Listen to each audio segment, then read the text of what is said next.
صحیح بخاری میں حدیث ہے، نبی علیہ السلام نے میں نے خواب میں دیکھا کہ میں نے یوں تلوار لہرائی ہے تو اس کا اگلا حصہ ٹوٹ گیا، تو میں نے اس کی تعبیر کی ہے کہ احد میں ہمیں تکلیف پہنچے گی، اور پھر میں نے دوبارہ تلوار لہرائی تو وہ اپنی اصلی حالت میں واپس آ گئی، تو اس کی تعبیر میں نے کی ہے کہ اس تکلیف کے بعد پھر اللہ تعالیٰ ہمیں راحت دے دے گا۔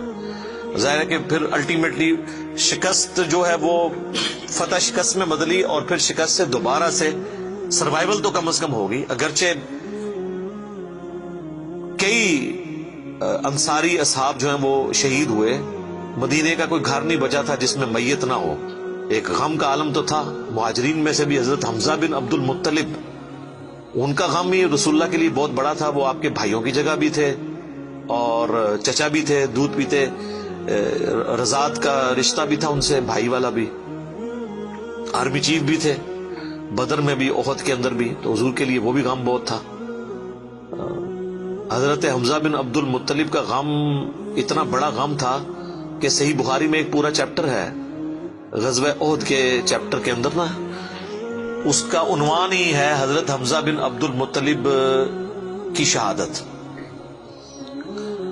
اور اس میں وہ لمبی حدیث ہے وحشی کے بارے میں۔ دو تابعین جو ہے وہ وحشی کو ملنے کے لیے جاتے ہیں، وہ شام میں شفٹ ہو چکے ہوتے ہیں، اور ان سے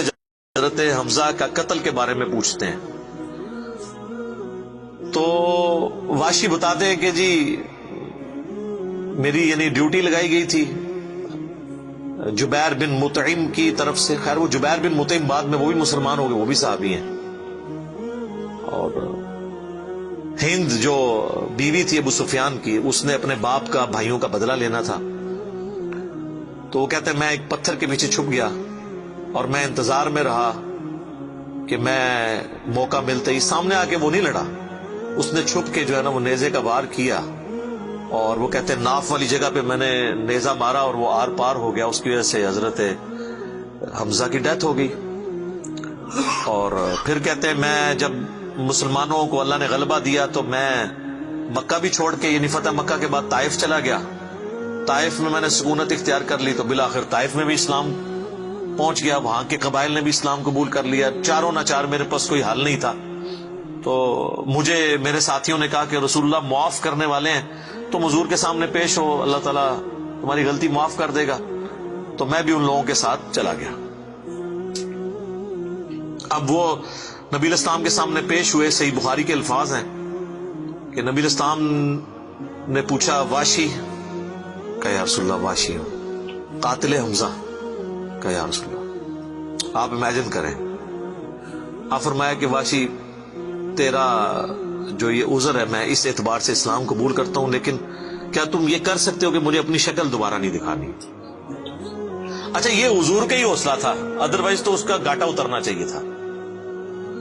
ٹھیک ہے، کیونکہ اب جب کہ غلبہ اسلام کا ہو گیا اس کے بعد اسلام قبول کرنا، لیکن حضور کی شفقت تھی۔ لوگ اگلے جملے کو تو دیکھتے ہیں کہ حضور نے کہا مجھے شکل نہیں دکھانی، اور وہ یعنی سمجھتے ہیں کہ شاید حضور نے سختی کی ہے یا ایک فنیٹک اپروچ ہے، ایسا نہیں ہے۔ آپ دیکھیں کسی کی جان بخشی ہو گئی ہے، یہ چھوٹی بات ہے۔ تو اس پہ میں اکثر جملہ بولا کرتا ہوں کہ چچا سے زیادہ انسان کو اپنی اولاد سے محبت ہوتی ہے۔ قاتلین حسین جو ہیں، قاتلین حسن ہیں، ان کے ساتھ قیامت کے دن رسول اللہ کا کیا ایٹیچیوڈ ہوگا ایز کمپیئر ٹو قاتلین حمزہ ابن عبد المطلب۔ کوئی شخص دنیا میں کہہ سکتا ہے کہ جی مجھے اپنے چچا سے اپنی اولاد سے بھی بڑھ کے محبت ہے، تو اس کا تو ذہنی توازن بگڑا ہو تو لادہ بات ہے، یہ جھوٹ بول رہا ہوگا۔ تو یہ کربلا جو ہے یہ کوئی چھوٹی چیز نہیں میرے بھائیوں، اور اس سے یہ بھی پتا چلا کہ غم کبھی بھی ہلکا نہیں ہوتا۔ فتح مکہ کے بھی بعد کی یہ بات ہے، یعنی حضرت حمزہ کی شہادت کو کم از کم 5 سال تو گزر چکے تھے۔ 3 ہجری میں غزوہ احد ہوئی ہے اور 8 ہجری میں فتح مکہ، اس کے بھی بعد کا واقعہ ہے، یہ 8 کا بھی ہو سکتا ہے 9 کا بھی، چلو کم از کم بھی 5 سال۔ کسی نے حضور کو مشورہ نہیں دیا کہ سوگ تو 3 دن تک ہوتا ہے، لیکن یہ سوگ حمزہ نہیں تھا، یہ غم حمزہ تھا۔ ہم اختلاف کرتے ہیں سوگ حسین سے، غم حسین تو قیامت تک جاری رہے گا، جس میں یہ پیٹنے والا ماتم والا معاملہ نہ ہو، بلکہ حسین علیہ السلام کی اس دعوت کو یاد کیا جائے۔ خیر حضرت وحشی کہتے ہیں، ظاہر ہم تو ان کا احترام سے نام لیں گے، صحابی تو ہیں، وہ کہتے ہیں کہ مجھے پوری زندگی اس بات کا غم تھا اور میں اللہ سے دعا کرتا تھا کہ اللہ مجھ سے نہ کوئی بڑا کام کروانا ہے۔ تو بخاری کے الفاظ ہیں، وہ کہتے ہیں جب مسیلمہ کذاب نے دعوی نبوت کیا تو میں نے اللہ سے دعا مانگی کہ اللہ میں نے اسلام کے سب سے بہترین شخص کو قتل کیا تھا، یعنی حمزہ کو، اس میں کوئی شک نہیں ہے، میرا تو اجتہاد ہے، اگر حضور کی وفات کے وقت حضرت حمزہ زندہ ہوتے نا تو پہلا خلیفہ حضرت حمزہ نے بننا تھا، کیونکہ خلفائے راشدین جب موجود تھے، جب تک خلیفہ راشد نہیں وہ بنے تھے ابو بکر، عمر، عثمان و علی، ان کی موجودگی میں بھی حضور نے اپنا آرمی چیف حضرت حمزہ کو بنایا ہوا تھا۔ بدر میں حضرت ابو بکر، عمر، عثمان و علی میں سے تو کوئی نہیں تھا حضور کی طرف سے آرمی چیف، یا حضور ظاہر ہے حضور علیہ السلام کو تو میدان جنگ میں وہ نہیں آنے دیتے تھے، خیمہ پیچھے لگاتے تھے۔ احد میں تو چونکہ کافر آپ کے خیمے تک پہنچ گئے نا، اس لیے پھر آپ کو فرنٹ سے لیڈ کرنا پڑا، ادروائز بدر و احد میں آپ خود آگے جا کے نہیں لڑے۔ اور حنین کے موقع پر بھی 12,000 کا لشکر تھا اور صرف 80 بندے رہ گئے تھے، صحیح بخاری میں آتا ہے 12,000 میں سے، اور حضور اکیلے آگے جا رہے ہیں۔ اور پھر آپ کی دلیری کی وجہ سے آپ نے، بخاری کے الفاظ ہیں، آپ نے زمین سے یوں مٹھی بھری مٹی کی اور یوں کافروں کی طرف بھیجی، اور قرآن میں اس کا ذکر ہے وَمَا رَمَيْتَ إِذْ رَمَيْتَ وَلَكِنَّ اللَّهَ رَمَىٰ، اے نبی جب تم نے وہ کنکریاں پھینکی تھی وہ تم نے تو نہیں پھینکی تھی، وہ تو اللہ نے پھینکی تھی، بس وہ مبارک ہاتھوں کی برکت تھی۔ جب آپ نے یوں مٹی پھینکی تو سامنے جو قبیلہ حوازن کے لوگ جن کے تیروں کا مقابلہ کوئی نہیں کر سکتا تھا،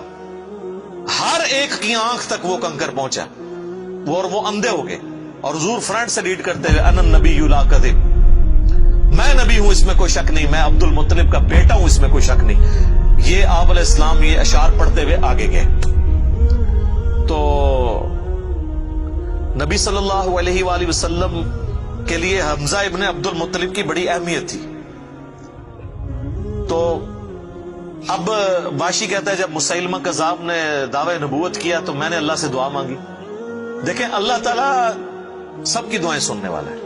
اور میں نے کہا یا اللہ مجھے موقع دے، میں اسلام کے بہترین شخص کو میں نے قتل کیا ہے تو میں اسلام کے بدترین دشمن کو بھی میں ہی قتل کروں۔ دیکھیں اسلام کا بدترین دشمن وہی ہو سکتا ہے نا جس نے دعوی نبوت کیا ہو اور مسلمانوں کی جمعیت توڑ دی ہو اس وقت میں جب حضور کی ڈیتھ ہو چکی ہے، لیڈر جا چکا ہے، اور پیچھے مینجمنٹ کو کمزور کرنے والی بات ہے ہزاروں لوگوں کا مرتد ہو جانا۔ تو وہ کہتے ہیں کہ میں جب جنگ یمامہ کے لیے ندا کی گئی تو میں بھی اس لشکر میں شامل ہوا، اور میں نے اپنے وہی نیزہ جس سے حضرت حمزہ کو مارا تھا، سر عمر سیریز میں انہوں نے یہ سین فلمائے ہیں، وہ نکالا اور اللہ سے مانگا، اور کہتے ہیں میں نے دیکھا کہ وہ گھنگریالے بالوں والا جو ہے وہ اونٹ کی رنگت کا اس کا جسم وہ دیوار کے ساتھ ٹیک لگائے ہوئے کھڑا ہے۔ تو میں نے پوچھا کہ وہ مسیلمہ کذاب کون سا ہے، تو انہوں نے بتایا یہ ہے۔ انہوں نے دور سے اس کو مارا، ان کا نشانہ تو بڑا زبردست تھا، تو وہ مارا گیا اور گر پڑا زمین کے اوپر اس نیزے کے وار سے۔ پھر ایک انصاری صحابی نے آگے بڑھ کے اس کی گردن کاٹ دی۔ تو پھر وہ کہتے تھے کہ مجھے اللہ سے امید ہے کہ اللہ تعالیٰ اس نیکی کی برکت سے میری وہ غلطی معاف کر دے گا۔ ٹھیک ہے، ویسے تو اسلام لانے کی غلطی معاف کر دیتا ہے، صحیح مسلم میں حدیث ہے کہ ایمان لانا پچھلے کے گناہوں کو معاف کر دیتا ہے، لیکن سر کچھ گناہ بہت بڑے لیول کے ہوتے ہیں، اس کے لیے بہت بڑے لیول کی نیکی چاہیے ہوتی ہے اس کی کمپنسیشن کے لیے، چونکہ حضور بھی تو اس اعتبار سے تو حضرت واشی حضور کے سامنے نہیں آتے تھے نا۔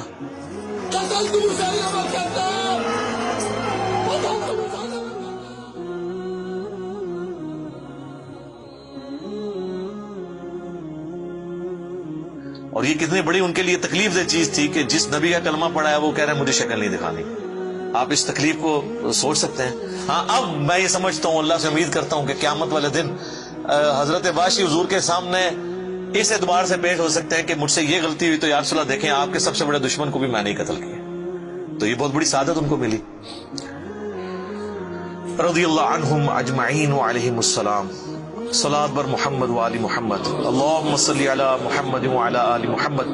واصحابہ اجمعین الی یوم الدین۔